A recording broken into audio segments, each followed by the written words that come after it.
Electric field intensity on equatorial line of electric dipole. ये आपके सामने एक इलेक्ट्रिक डाइपोल है जिसपे ए पॉइंट पे माइनस क्यू चार्ज है और बी पॉइंट पे प्लस क्यू चार्ज है, राइट। अब इस लाइन के जो लाइन इलेक्ट्रिक डाइपोल की है इसके परपेंडिकुलर एकदम एक पॉइंट P ले लिया है। This is called as equatorial line.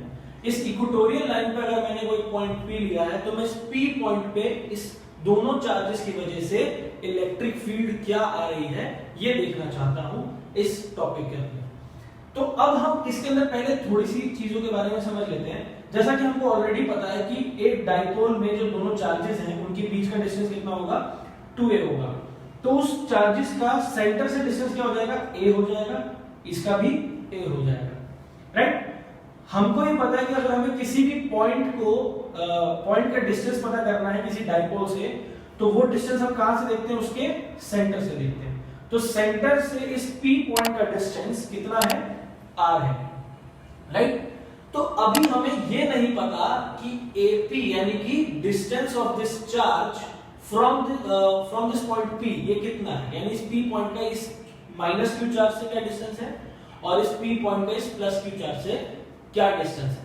तो उसके लिए हम एक पाइथागोरस थ्योरम अप्लाई कर सकते हैं इस ट्रायंगल के अंदर। ये AOP ट्रायंगल है जो 90 डिग्री का होगा यहाँ पर, तो इसके अंदर पाइथागोरस थ्योरम अप्लाई हो सकती है। और पाइथागोरस थ्योरम के अकॉर्डिंग बेस का स्क्वायर और हाइट का स्क्वायर वो हाइपोटेन्यूज के स्क्वायर के बराबर होता है। यानी कि मैं इसको ऐसा लिख सकता हूं कि AP का square is equal to OA का स्क्वायर प्लस OP का स्क्वायर। तो OA कितना है, A के बराबर है, A का स्क्वायर हो गया, और OP कितना है, R के बराबर, तो R का स्क्वायर हो गया। तो अगर मैं AP निकालना चाहता हूं तो वो इनके स्क्वायर का अंडर रूट हो जाएगा, राइट। एक बार मेरे ख्याल से आप ये बात समझ चुके हैं कि AP जो है वो a square plus r square का अंडर रूट आएगा। सिमिलरली BP जो है वो क्या आएगा, तो BP भी आप देख सकते हो कि एक राइट एंगल ट्रायंगल है। तो कौन सा ट्रायंगल, BOP। तो ट्रायंगल BOP के अंदर अगर मैं देखता हूं तो BP का square should be equal to OB का स्क्वायर प्लस OP का स्क्वायर। तो OB का स्क्वायर क्या हो जाएगा, OB कितना है, A है, तो A का स्क्वायर प्लस R का स्क्वायर। इस तरीके से BP जो होगा वो भी क्या हो जाएगा, under root of A square plus R square. तो अगर देखा जाए तो यहाँ पर मैं इसको R square plus A square का अंडर रूट लिख सकता हूँ और इसको भी मैं R square plus A square का अंडर रूट लिख सकता हूँ। दोनों साइड्स सेम है। आइसोसेलेस ट्रायंगल की प्रॉपर्टी होती है कि अगर दो साइड सेम है तो उन दोनों साइड्स के ऑपोजिट एंगल भी बराबर होंगे।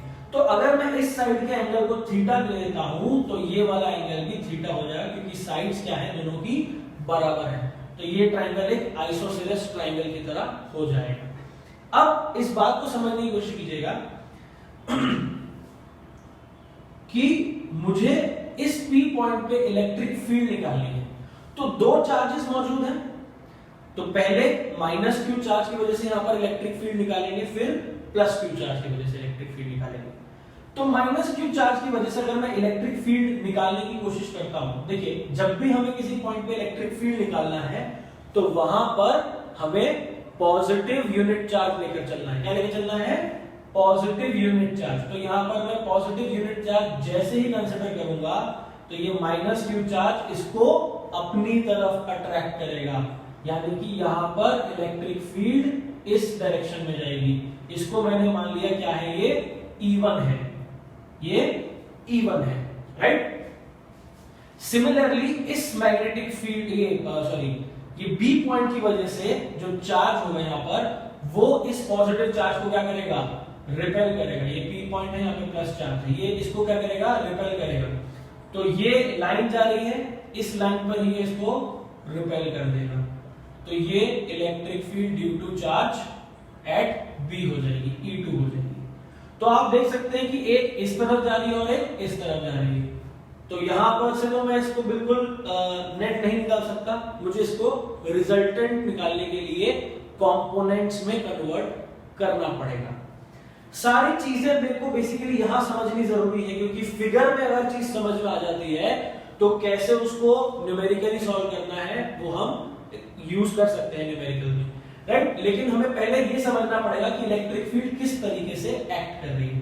तो इस पी पॉइंट को थोड़ा मैं अलग से लेके चलता हूं। सपोज ये वो पी पॉइंट है। अब इस पी पॉइंट पे इस डायरेक्शन में, ये इस डायरेक्शन में इलेक्ट्रिक फील्ड E2 एक्ट कर रही है और इस डायरेक्शन में इलेक्ट्रिक फील्ड E1 एक्ट कर रही है, राइट। तो अगर मैं यहां पर एक हॉरिजॉन्टल लाइन क्रिएट कर देता हूं, जैसे कि यहां पर मान लीजिए मैंने एक हॉरिजॉन्टल लाइन क्रिएट कर दी, ये एक्चुअल में नहीं है, बस मैंने मान लिया कि एक हॉरिजॉन्टल लाइन क्रिएट कर दी। तो यहां पर ये हॉरिजॉन्टल लाइन इस डाइपोल के पैरेलल है, ये लाइन बिल्कुल इस डाइपोल के पैरेलल है। तो ये अगर एंगल थीटा है तो ये एंगल भी थीटा हो जाएगा, यानी कि ये एंगल क्या हो गया, थीटा हो गया। क्यों हो जाएगा? ऑल्टरनेट इंटीरियर एंगल्स हो जाएंगे। ये आपको पता होगा ऑल्टरनेट इंटीरियर एंगल्स क्या होते हैं, जो z क्रिएट कर रहे हैं एक तरीके से। तो ये अगर थीटा एंगल है तो ये भी थीटा हो जाएगा, यानी कि ये एंगल क्या हो गया, थीटा हो गया। सिमिलरली अगर आप इसको एक सीधी लाइन कंसीडर करते हैं तो कहीं ना कहीं ये लाइन और ये लाइन ट्रांसवर्सल है, जैसे कि ये लाइन है और ये सीधी लाइन चली गई अगर नीचे की तरफ, तो ये लाइन भी क्या हो जाएगी इसके लिए, एक पैरेलल लाइन। तो ये लाइन अपने आप में एक ट्रांसवर्सल की तरह एक्ट कर रही है, राइट। तो ट्रांसवर्सल की तरह एक्ट कर रही है, यानी कि अगर ये एंगल थीटा है तो ये एंगल भी थीटा हो जाएगा। जैसे कि ये एंगल अगर थीटा है तो ये एंगल भी क्या हो जाएगा, थीटा हो जाएगा। क्यों हो जाएगा? Corresponding angle on the same side of transversal, transversal की सेम साइड पे जो कॉरेस्पॉन्डिंग एंगल होते हैं वो बराबर होते हैं। तो यहां पर अगर थीटा है तो यहां पर भी थीटा आ जाएगा। तो ये जो चीज है, ये पॉइंट, ये चीज को मैंने उठा करके यहां पर आपको बना करके दिखाया है। तो अभी आप इस चीज को भूल जाइए, सिर्फ इस पॉइंट को ध्यान रखिएगा। अब यहां पर E2, सॉरी ये थोड़ा उल्टा हो गया, यहां ये E1 है, जैसे कि ये E2 है और ये E1 है, ठीक है, ये E1 है और ये E2 है। अब इस चीज को मेरे को किस चीज में कन्वर्ट करना पड़ेगा, कंपोनेंट्स में कन्वर्ट करना पड़ेगा। कंपोनेंट्स में कैसे? अगर ये E1 है तो ये cos theta, E1 cos theta हो जाएगा, ये वाली डायरेक्शन थीटा की तरफ हम क्या लिखते हैं इसको, E1 cos थीटा। और बिल्कुल इसके परपेंडिकुलर में इस तरफ ये क्या होगा, E1 sin थीटा, राइट। इस E1 के दो कंपोनेंट बन जाएंगे, एक E1 cos थीटा बनेगा थीटा की तरफ में, और उसके बिल्कुल परपेंडिकुलर क्या बन जाएगा, E1 sin थीटा। बिल्कुल इसी तरीके से इसका भी एक कंपोनेंट बनेगा इस तरफ में, जैसे ये है तो एक कंपोनेंट इस तरफ में बनेगा जिसका नाम होगा E2 cos theta, E2 cos theta. और इसका एक परपेंडिकुलर कंपोनेंट बनेगा जिसका नाम होगा E2 sin थीटा। तो अगर आप ध्यान से देखें तो ये E2 sin थीटा और E1 sin थीटा एक दूसरे के ऑपोजिट है। क्या ये एक दूसरे को कैंसिल आउट कर रहे हैं? इस बात का पता आपको तब चल सकता है जब आपको ये पता हो कि E1 और E2 की वैल्यू क्या है। अगर ये दोनों एक दूसरे के ऑपोजिट है लेकिन E2 बड़ा है तो नेट इलेक्ट्रिक फील्ड इन दोनों की वजह से इस तरफ में आ जाएगी, लेकिन अगर ये दोनों बराबर हैं तो ये दोनों एक दूसरे को कैंसिल आउट कर देंगे। तो सबसे पहले हमें समझने की जरूरत क्या है कि E1 और E2 की वैल्यू क्या आ रही है। तो लेट अस सपोज कि E1 की वैल्यू कैसे निकलेगी।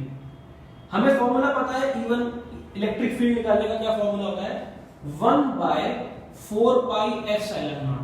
देखिए E1 कौन सी इलेक्ट्रिक फील्ड है, जो -q चार्ज लगा रहा है इस P पॉइंट पर, तो वो कौन सी है, अट्रैक्टिव इलेक्ट्रिक फील्ड है। और वो कैसे निकलेगी, 1/4 pi epsilon naught q divided by इन दोनों के बीच का डिस्टेंस, और वो कितना है, √r² plus a²।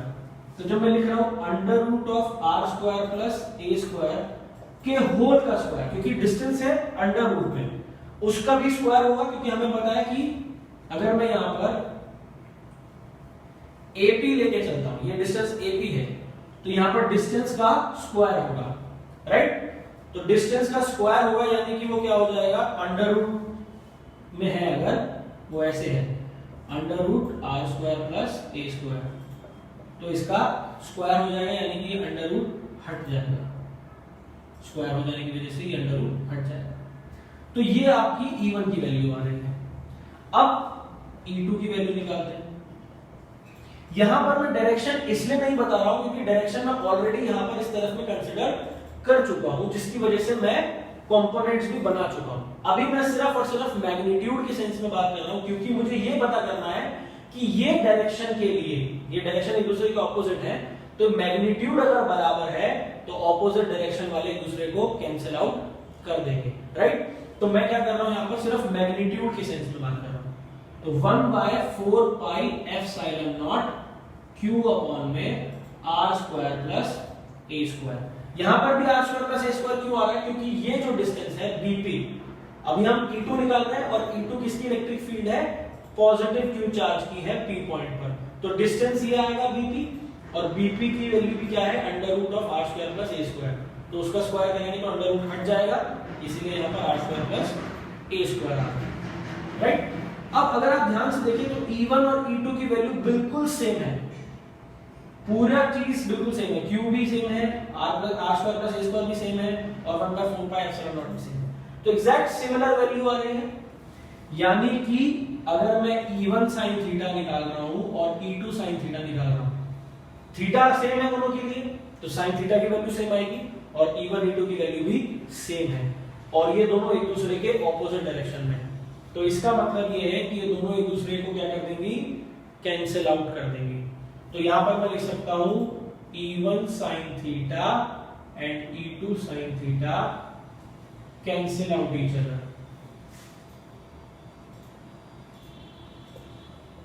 Cancel out each other. So जो नेट इलेक्ट्रिक फील्ड बनेगी वो सिर्फ किस तरफ में बन रही है, इस तरफ में बन रही है, क्योंकि ये दोनों एक दूसरे को कैंसिल आउट कर चुकी हैं और इसको मैंने बेसिक कंपोनेंट में बदल दिया था। तो अब ये तो रही नहीं, इसके कंपोनेंट रहेंगे सिर्फ, राइट, ये भी नहीं रहेगी, इसकी कंपोनेंट रहेंगे, और कंपोनेंट में इन दो कंपोनेंट ने एक दूसरे को कैंसिल आउट कर दिया, तो बचे कौन से कंपोनेंट, ये कंपोनेंट बचे। तो मैं इसको लिख सकता हूं E1 cos theta plus E2 cos theta. Value put करेंगे जब, तो 1/4 pi epsilon naught q upon में r square plus a square cos theta plus 1/4 pi epsilon naught q upon में r square plus a square cos theta. तो देखा जाए तो बिल्कुल सेम वैल्यू है दोनों, तो मैं सीधा सीधा से लिख सकता हूं कि 1/4 pi epsilon naught q 2q upon में r square plus a square cos theta. अभी cos थीटा जो है वो थीटा के टर्म्स में, बेसिकली cos, हमें उसको भी लेंथ की और डिस्टेंसेस की टर्म्स में लिखना है। तो हम यहां पर क्या करेंगे, ट्रायंगल AOP, इस ट्रायंगल के अंदर, वैसे तो आप BOP में भी लगा सकते हैं, लेकिन कोई से भी एक ट्रायंगल के अंदर लगाना है, तो AOP ट्रायंगल के अंदर cos थीटा की वैल्यू कैसे निकलेगी। तो in triangle AOP cos theta क्या होता है, बेस अपॉन हाइपोटेन्यूज। तो बेस क्या है, यहां पर a है और हाइपोटेन्यूज की वैल्यू क्या है, under root of r square plus a square. तो cos थीटा की वैल्यू ये आ रही है डिस्टेंसेस के टर्म्स में। तो नेट इलेक्ट्रिक फील्ड क्या हो जाएगी आपकी, 1/4 pi epsilon not 2q upon में r square plus a square multiplied by a upon में r square plus a square की पावर 1/2। देखिए अंडर रूट को मैं पावर 1/2 भी लिख सकता हूं, राइट। तो जब बेस सेम है, पावर्स क्या हो जाएंगी, ऐड हो जाएंगी। इसकी पावर 1 है, इसकी पावर 1/2 है, 1 + 1/2 कितना हो जाता है, 3/2। तो यानी कि मैं यहां पर लिख सकता हूं 1/4 पाई एप्सिलॉन नॉट q, इस 2 को इस a के साथ मल्टीप्लाई कर देते हैं, 2a अपॉन में r square plus a square whole to the power 3/2, right. अभी भी मेरे को एक्चुअल वैल्यू नहीं मिली है नेट इलेक्ट्रिक फील्ड की, क्योंकि यहां पर ऐसा बहुत कुछ है जो मैं नेग्लेक्ट कर सकता हूं। जैसा कि मैं आपको पहले ही बता चुका हूं कि ए स्क्वायर जब एडिशन या सब्ट्रैक्शन में आता है तो हम उसको नेग्लेक्ट कर सकते हैं, क्योंकि ए की अपनी खुद की वैल्यू बहुत छोटी होती है और स्क्वायर की वैल्यू तो और भी ज्यादा छोटी होगी, राइट। तो अब हम यहां पर क्या करेंगे, इस ए स्क्वायर को नेग्लेक्ट कर देंगे। तो ये नेट इलेक्ट्रिक फील्ड किस तरीके से है, देखिए ये Q2A है और Q2A को मैं क्या लिख सकता हूं, डाइपोल मोमेंट लिख सकता हूं। डाइपोल मोमेंट क्या होता है, Q into 2A। तो Q2A को मैं डाइपोल मोमेंट लिख सकता हूं, तो ये हो जाएगा 1/4πε0 डाइपोल मोमेंट डिवाइडेड बाय, अच्छा r square to the power 3/2 रह जाएगा, क्योंकि मैं इस a स्क्वायर को नेग्लेक्ट कर रहा हूं। तो यहां पर क्या हो जाएगा, r स्क्वायर पावर 3/2, ये कैंसिल आउट हो जाएगा। तो क्या बचेगा, net electric field should be equal to 1/4πε0 p upon में r क्यूब। ये आपकी नेट इलेक्ट्रिक फील्ड आ रही है। और अगर देखा जाए तो ये अलोंग OA आ रही है, मतलब नॉट एग्जैक्टली OA लेकिन इस डायरेक्शन में आ रही है, तो लेफ्ट हैंड साइड, राइट। तो इसकी डायरेक्शन हम इस तरफ में रखेंगे, इस डायरेक्शन में आएगी इसकी net electric field will go in this direction. Let us suppose कि ये E पॉइंट है, तो ये PE हो जाएगी। तो हम इसको लिख सकते हैं अलोंग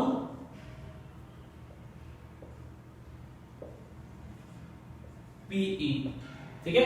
तो नेट इलेक्ट्रिक फील्ड इतनी आ रही है और किस डायरेक्शन में है, PE की डायरेक्शन में, राइट। अब मैंने आपको ये बात कही थी कि हम जब एक्सियल पढ़ रहे थे तो मैंने आपसे ये बात कही थी कि एक्सियल के फॉर्मूले को ध्यान रखिएगा, क्योंकि हम इसको कंपेयर करेंगे इक्वेटोरियल के फॉर्मूले से।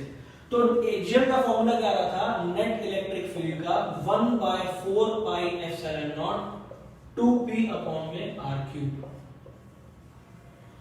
इसमें और इसमें सिर्फ एक ही चीज का फर्क है, इस 2 का, यानी कि अगर मैं इसको इक्वेटोरियल लिख लेता हूं, E नेट इक्वेटोरियल, और इसको मैं एक्सियल लिख लेता हूं AX, तो ऐसा मैं लिख सकता हूं कि E net AX is equal to E net equatorial का ट्वाइस, क्योंकि इक्वेटोरियल के अंदर जितने इलेक्ट्रिक फील्ड आ रही है, नेट इलेक्ट्रिक फील्ड आ रही है, एक्सियल में उसकी दुगनी आ रही है, राइट। तो जब मैं एक्सियल पॉइंट पे निकालने की कोशिश कर रहा हूं इलेक्ट्रिक फील्ड, तो वो ट्वाइस है इक्वेटोरियल पॉइंट के। तो ये चीज आप अपने ध्यान में रखिएगा। एक और चीज आपके ध्यान में रहनी चाहिए, वो क्या है कि चाहे इक्वेटोरियल हो चाहे एक्सियल हो, दोनों ही केसेस के अंदर जो इलेक्ट्रिक फील्ड है वो वेरी किस फॉर्म में कर रही है, r क्यूब की फॉर्म में, यानी कि जितना दूर जाते चले जाएंगे उतनी इलेक्ट्रिक फील्ड r क्यूब की फॉर्म में डिक्रीज होती चली जाएगी, राइट। तो ये चीज आपको ध्यान रखनी है इस चीज के अंदर। और इक्वेटोरियल और एक्सियल, ये derivation CBSE point of view से बहुत इंपॉर्टेंट है, क्योंकि ये आपको कई बार डेरिवेशन पॉइंट ऑफ व्यू से भी पूछी जाती है या फिर न्यूमेरिकल पॉइंट ऑफ व्यू से भी पूछे जाते हैं। तो इसके ऊपर अच्छे न्यूमेरिकल्स भी आपको मिलते हैं और डेरिवेशन कम से कम 3 मार्क के अंदर इसको पूछा जाता है, राइट। तो इस चीज को अपने नोट्स में इंपॉर्टेंट मार्क्स ले लीजिएगा, ये बहुत इंपॉर्टेंट